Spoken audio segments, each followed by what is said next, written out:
Welcome to quick review. और quick review में discuss करते हैं ये कोर करंट अफेयर्स का टॉपिक, और वो है a decade of CPEC fostering economic connectivity. कि सीपैक के जो 10 साल जो है वो कंप्लीट हो चुके हैं, तो इसको डिस्कस करते हैं और देखते हैं कि कैसे इसने जो है वो अपना रोल प्ले किया इकोनॉमिक कनेक्टिविटी के अंदर, किस तरह से जो है वो इकोनॉमिक कनेक्टिविटी की हौसला अफजाई की और किस तरह से आगे लेके चला। तो यानी आप ये कह लें कि 10 साल का जो निचोड़ है हम उसे डिस्कस करने लगे हैं सीपैक के थ्रू, कि सीपैक में क्या क्या होता रहा। तो स्टार्ट करते हैं। सबसे पहले इंट्रोडक्शन देखते हैं इसका जी। सबसे पहले हम देखते हैं व्हाट इज सीपैक, के सीपैक क्या है। सीपैक है एक चाइना इकोनॉमिक कॉरिडोर, ठीक है, यानी पाकिस्तान ये चाइना है और ये यहाँ पे पाकिस्तान है। तो चाइना ने पाकिस्तान के अंदर से जो है इकोनॉमिक कॉरिडोर बिल्ड किया है, एक रास्ता बनाया है जिसे सीपैक कहते हैं, जिसको चारों सूबों से लिंक किया गया है। अब आगे बढ़ने से पहले जो न्यू यूजर्स हैं मैं उन्हें बता दूं कि BRI और सीपैक के ऊपर डिटेल वीडियो जो है मौजूद है, आप डिस्क्रिप्शन से उसे जाके डिटेल से देख सकते हैं कि ये क्या है एक्चुअली में। सीपैक इस्टेब्लिशिंग डेट की अगर हम बात करते हैं तो ये 20 अप्रैल 2015 को जो है इसका आगाज़ हुआ, यानी ये इस्टेब्लिश 20 अप्रैल 2015 को ही। और इसकी लोकेशन क्या है सीपैक की, ये KP हमारे से स्टार्ट होता है, KP है, गिलगित बल्तिस्तान से स्टार्ट होके फिर KP में उसके बाद पंजाब है, साथ में बलूचिस्तान की कनेक्टिविटी है, सिंध है, आज़ाद कश्मीर की कनेक्टिविटी है, और साथ में जो है चाइना का जो इलाका है जिंगजिंग उसकी कनेक्टिविटी है। तो ये सारे इलाकों को जो है सीपैक मिला रहा है पूरे लंबे रूट के थ्रू, ठीक है। यहाँ पे अगर आप इस पिक्चर के अंदर देखिए तो ये इकोनॉमिक कॉरिडोर है, इसमें यहां से ये स्टार्ट हो रहा है चाइना से, ठीक है, और उसके बाद कश्मीर से होता हुआ, और एक्चुअली में कश्मीर से होने की वजह से ही सबसे ज़्यादा जो है ये मुतनाज़ा भी है, क्योंकि इंडिया जो है सबसे बड़ा प्रॉब्लम है कि भाई कश्मीर तो हमारा है, वो क्लेम करता है, इवन हमारे कश्मीर को वो क्लेम करता है। तो इस वजह से वो कहता है भाई मैं सीपैक के खिलाफ और हमेशा से इसके खिलाफ साजिशें करता है। तो ये यहाँ से होता हुआ कश्मीर से, उसके बाद यहाँ गिलगित बल्तिस्तान के अंदर, फिर यहाँ से KP में, फिर इसके यहाँ से आगे मुख्तलिफ रूट बनते हैं। एक पंजाब के अंदर चला गया, यहाँ से फिर ये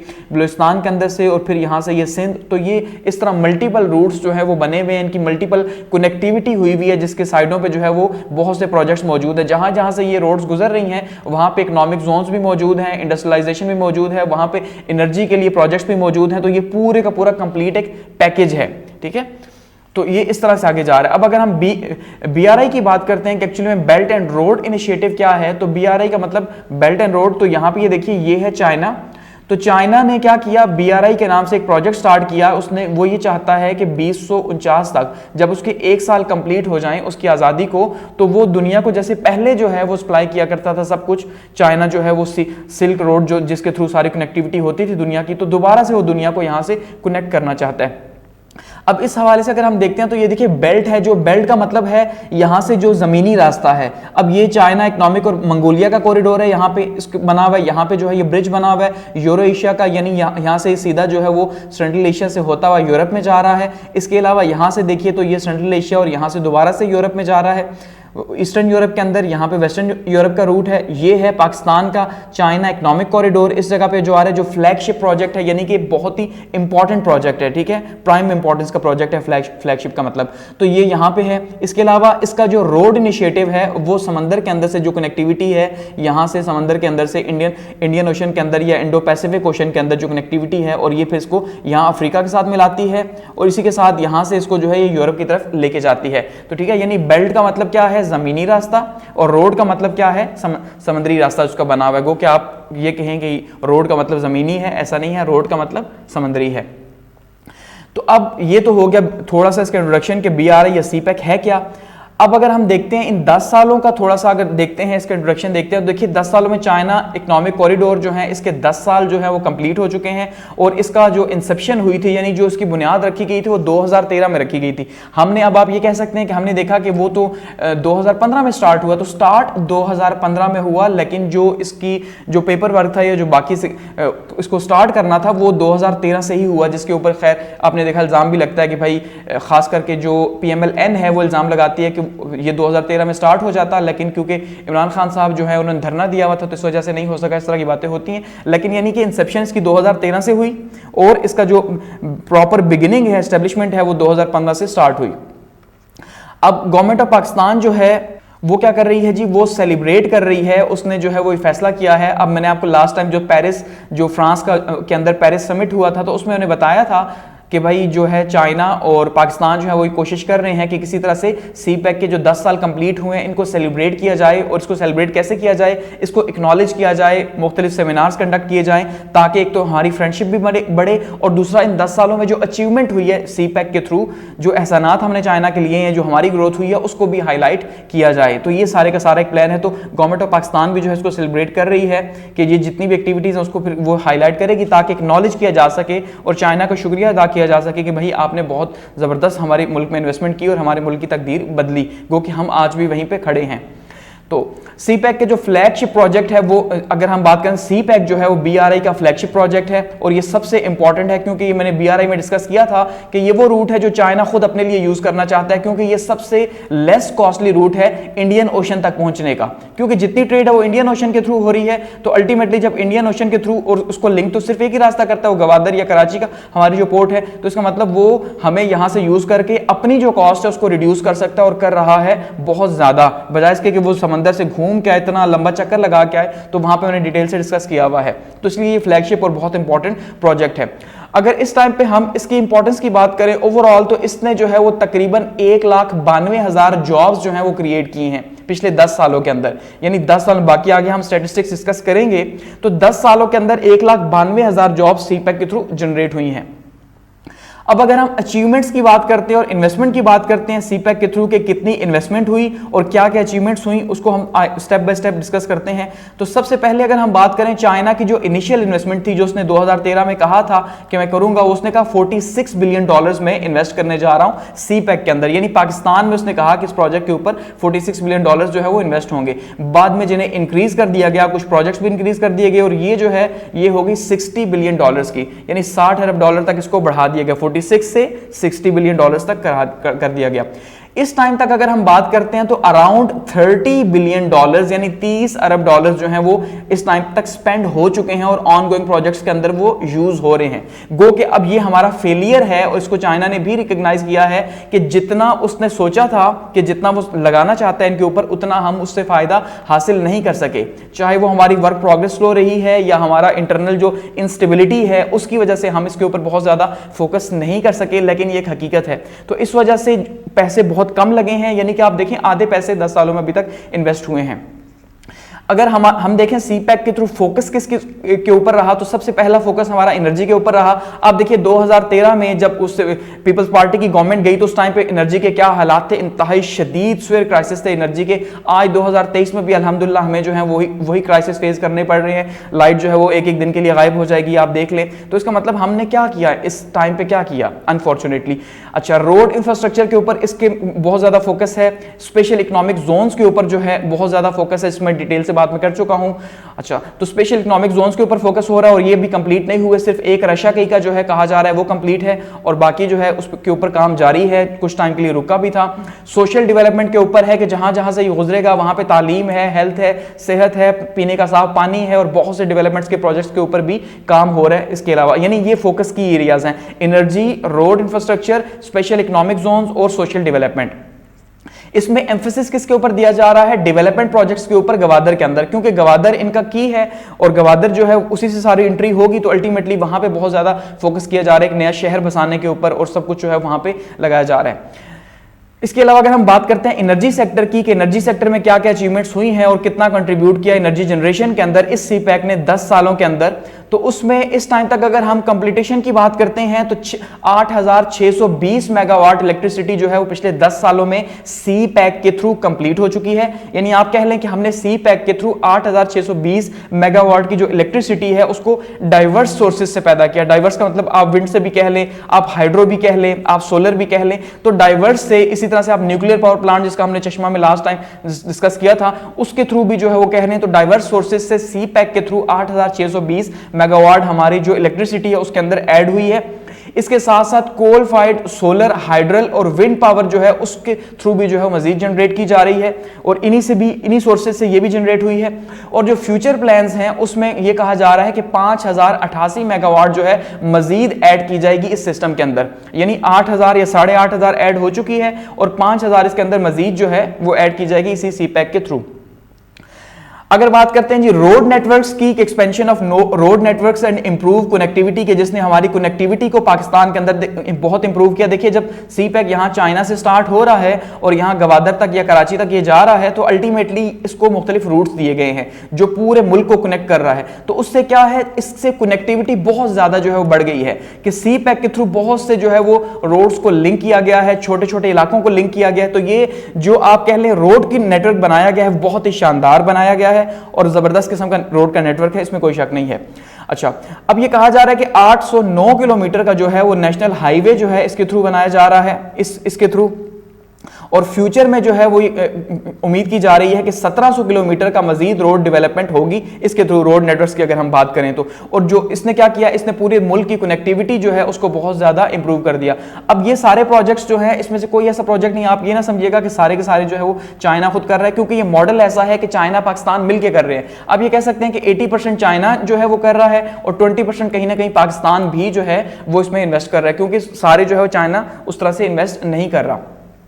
स्पेशल इकोनॉमिक जोन्स की अगर हम बात करते हैं तो स्पेशल इकोनॉमिक जोन्स में ऑलमोस्ट 9 स्पेशल इकोनॉमिक जोन्स जो है वो तय किए गए हैं कि वो बनाएंगे पूरे पाकिस्तान के अंदर। तो उसमें से स्पेशल इकोनॉमिक, और ये स्पेशल इकोनॉमिक जोन बहुत इंपॉर्टेंट है। ये डेवलपमेंट के हिसाब से अगर हम बात करते हैं तो मैं उस टाइम पे भी जब BRI की वीडियो की थी तब भी आपको बताया था कि ये बहुत ज्यादा इंपॉर्टेंट है, ठीक है। क्यों? क्योंकि अगर हम देखते हैं तो ये स्पेशल इकोनॉमिक जोन 1980s के अंदर चाइना ने इसको अपने मुल्क में अप्लाई किया। इसी तरह से जो बांग्लादेश है, जो इस टाइम पे हम बार बार उसकी एग्जांपल देते हैं कि भाई हमसे 1971 में जुदा हुआ, आज उनके जो है रिजर्व्स कहां पे हैं, वो कहां पे, तो ये जो SEZs हैं, स्पेशल इकोनॉमिक जोन्स हैं, ये इन दोनों मुल्कों में हो चुके हैं और मजीद हो रहे हैं। तो स्पेशल इकोनॉमिक जोन का मतलब ये है कि आप एक स्पेसिफिक एरिया किसी भी लोकेशन के अंदर सेट कर देते हैं वन विंडो ऑपरेशन के तहत कि आपने वहां पे पैसे लगाने हैं, बिजनेस करना है, सब वो खुद ही हैंडल करेगा। आपको पूरा प्रॉपर प्लानिंग दी जाएगी, सब कुछ आपका जो है, आपको कुछ भी करने की जरूरत नहीं है, आपको सिर्फ वहां पे पैसे लगाने की, भाई मैं इस चीज की फैक्ट्री स्टार्ट कर रहा हूं। तो क्योंकि स्पेशल इकोनॉमिक जोन है, इसी तरह से चाइना ने भी इन्हीं के थ्रू तरक्की की है, तो इसलिए बहुत ज्यादा इंपॉर्टेंट है।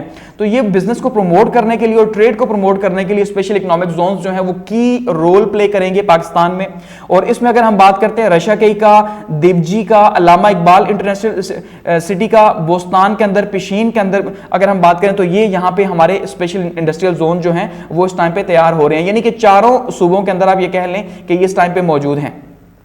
और जो नियर, इनमें से बहुत से ऐसे हैं जो नियर, जैसे मैंने कहा रशिया का तकरीबन कंप्लीट हो चुका है, तो बहुत से ऐसे हैं जो नियर कंप्लीटेशन, और कुछ ऐसे हैं जो कि कुछ टाइम के दौरान जो मुख्तलिफ स्टेजेस के ऊपर हैं, तो कुछ टाइम के दौरान वो डेवलप हो जाएंगे अगर उनके ऊपर काम जारी रहा तो।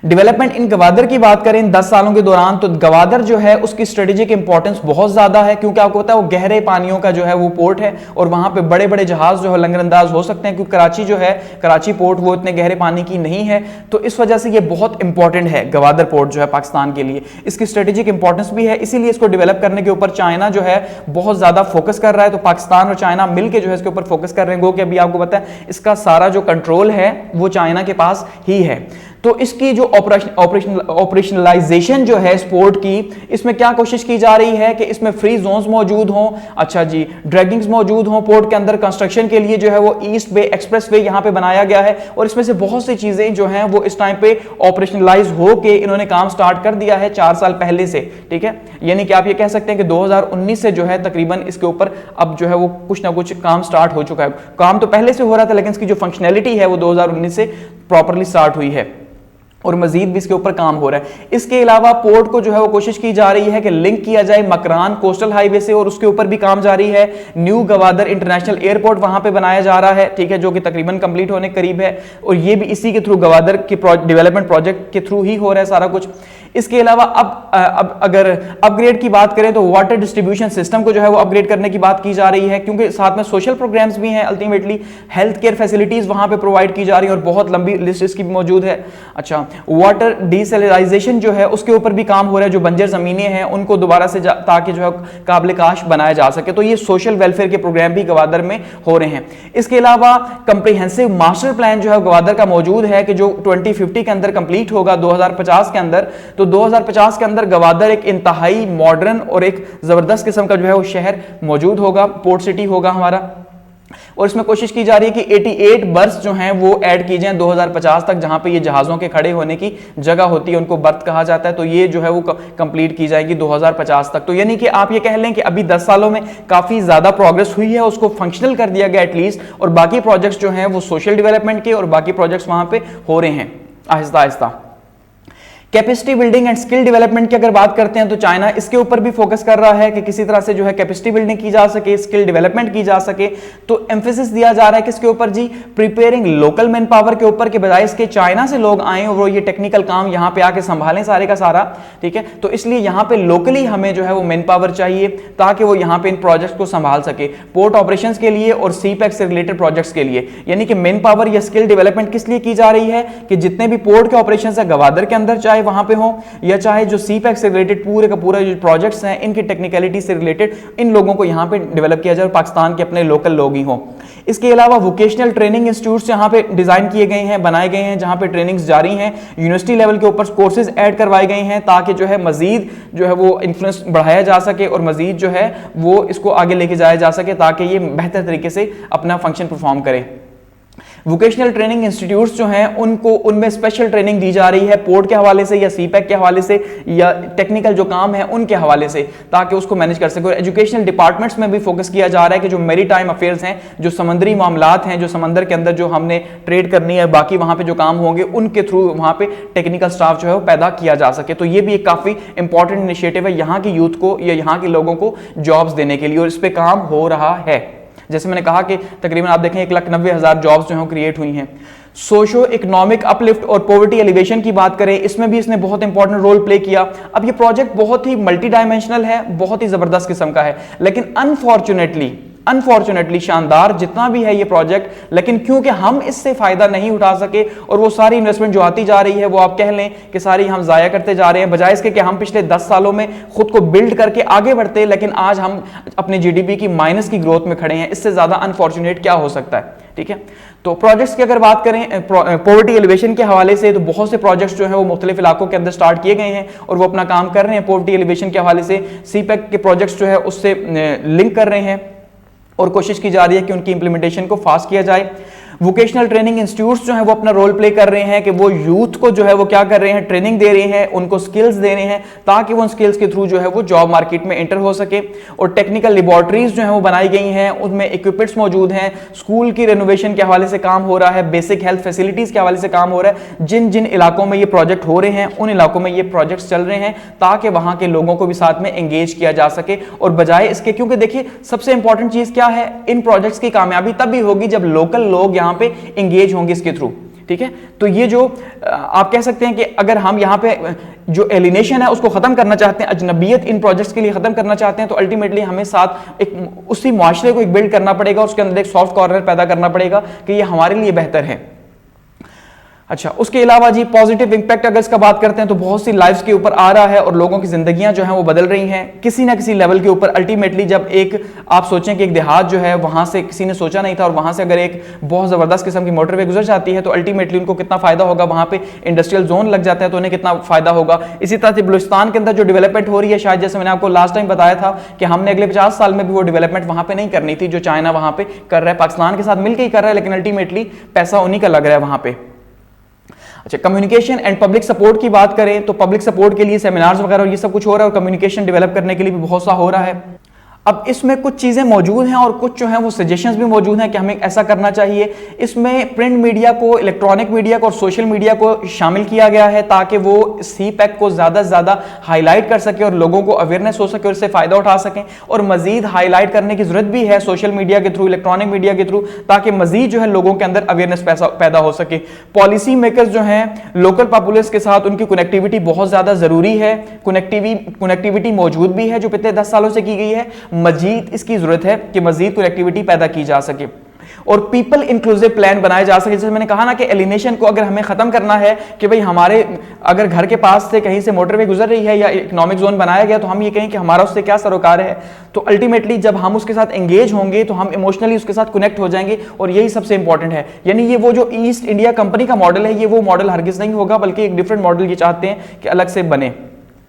और नेक्स्ट डिकेड जो है अगले 10 सालों में कोशिश की जा रही है कि भाई इसमें इन्वॉल्वमेंट की जाए एकेडेमिया की, थिंक टैंक्स की और सोशल मीडिया की, कि अगले 10 सालों में मजीद जो है इसको हाईलाइट किया जाएगा यूनिवर्सिटीज के थ्रू, कॉलेजेस के थ्रू, थिंक टैंक्स के थ्रू जो इसके ऊपर बात करेंगे और मीडिया रिपोर्टिंग के थ्रू इसको मजीद बेहतर किया जाएगा। कैपेसिटी बिल्डिंग वर्कशॉप्स जो है वो की जाएंगी या की जा रही हैं, पिछले 10 साल में की गई हैं। यूथ एंगेजमेंट प्रोग्राम्स बहुत से किए गए हैं और टेक्निकल एक्सपर्ट्स जो है इसमें बहुत ज्यादा जो है वो ऐड हुए हैं और मजीद इन्हीं कामों की अल्टीमेटली अभी प्रोजेक्ट जारी है तो इनकी मजीद जरूरत है। International cooperation and future outlook की अगर हम बात करें कि फ्यूचर में हम इसको कैसे लेके जाएंगे, क्या कहा जा रहा है,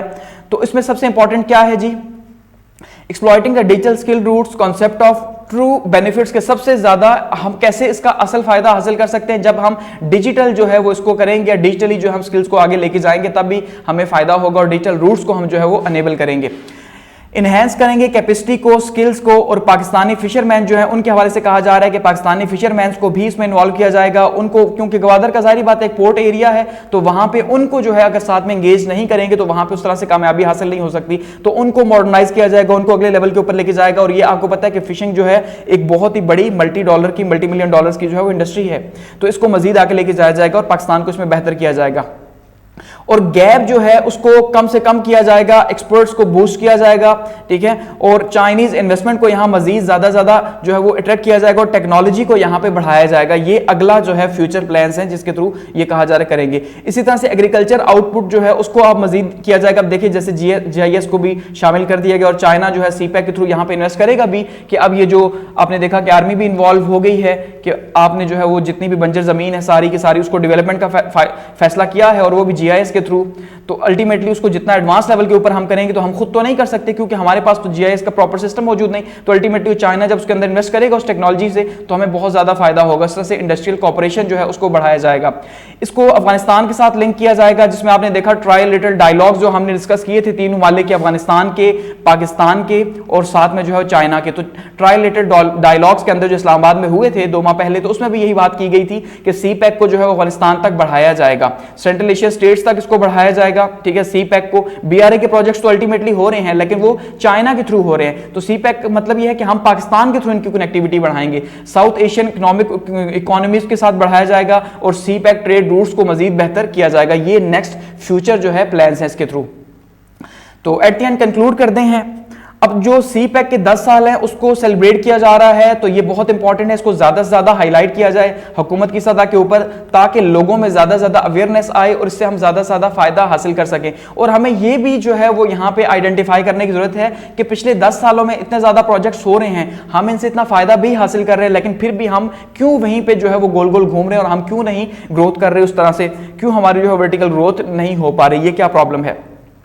और किसकी जरूरत है पाकिस्तान को इन्हांस करने की, गवर्नेंस को, ताकि ये मजीद बेहतर हो सके। सबसे बड़ा प्रॉब्लम ही पाकिस्तान में गवर्नेंस का है जिस वजह से हम इससे फायदा नहीं उठा पा रहे। रिविजिट करना है पॉलिसीज को और प्रायोरिटाइज करना है इकोनॉमिक डेवलपमेंट को, कि जब तक हम इकोनॉमिक डेवलपमेंट को प्रायोरिटाइज नहीं करेंगे, जैसे भी कहा गया 2035 का प्लान जो है वो प्लान दिया गया मिड टर्म का डेवलपमेंट का, तो अल्टीमेटली वो तब भी होगा जब हम अपनी गवर्नेंस को बेहतर करेंगे और पॉलिसीज या रिफॉर्म्स को लेके आएंगे और तभी हम CPEC से फायदा उठा सकते हैं। इसके अलावा लर्निंग करनी है हमें BRI के जो कामयाब प्रोजेक्ट्स हैं उनसे, और जो कंट्रीज जो हैं उनसे बहुत ज्यादा फायदा हासिल कर रहे हैं उन कंट्रीज से हमें लर्निंग करनी है ताकि हम भी CPEC को मजीद बेहतर लेवल के ऊपर लेके जा सकें। कम्युनिकेशन को जो है वो क्लियर करना है, मजीद कोऑर्डिनेशन को बढ़ाना है, और ये जो आप देखें सस्टेनेबल डेवलपमेंट इसके लिए भी बहुत ज्यादा जरूरी है। और दूसरा हमारा जो है ना एक कम्युनिकेशन का बहुत बड़ा प्रॉब्लम है, जबकि आपको पता है पब्लिक एडमिनिस्ट्रेशन के अंदर जो एफिशिएंट कम्युनिकेशन है वो बहुत ज्यादा इंपॉर्टेंट होती है, और खास करके जितने भी इदारे हैं इदारों की सतह पर जब तक कोऑर्डिनेशन या कम्युनिकेशन नहीं होगी तब तक काम नहीं हो सकता।